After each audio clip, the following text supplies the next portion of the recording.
2 বছর ধরে আপনাকেও খুব একটা সৃজিত মুখার্জির সাথে আমরা ছবি সেভাবে দেখিনি। না, দেখেছেন 2023-এ দেখেছেন, 24-এর জুলাইয়ের পর থেকে এখন পর্যন্ত আমি যাইনি। কেন? আমার ভিসা নেই। ওপার বাংলার চলচ্চিত্র পরিচালক সৃজিত মুখার্জি এবং তিনিও আপনার পিএইচডি ডিগ্রি যেটা ফলাফল প্রকাশ হয়েছে তারপরে তিনি ফেসবুকে স্ট্যাটাস দিয়েছেন যে একরাশ শুভেচ্ছা, অনেক অভিনন্দন, এরকম একটা স্ট্যাটাস দিয়েছেন। তো কি বলবেন? আমি ধন্যবাদ বলেছি অলরেডি। আমাদেরকে আরেকটু বেশি বলেন, হয়তো তাকে বলতে পারেননি। কেন তাকে বলতে পারবো না? তাকে বলতে পেরেছি। সে বলতে পারার সম্পর্কটা কি এখনো আছে? অবশ্যই আছে।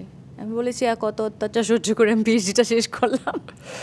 না, যেহেতু অনেকে বলছে যে সৃজিত মুখার্জি এখন আর আপনার হাজবেন্ড নয়, আপনি কি বলবেন? এটা তো যারা বলছে তারা বলছে, আমি কিছুই বলবো না। মানে তিনি এখন আপনার হাজবেন্ড? হ্যাঁ। পাসপোর্টে তার নামটি আছে? ওকে।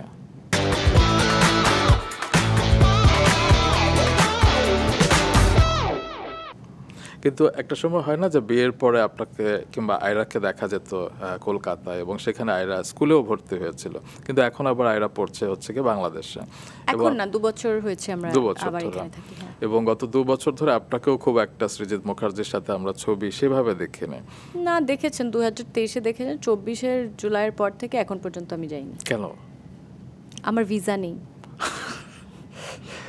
তারও নেই?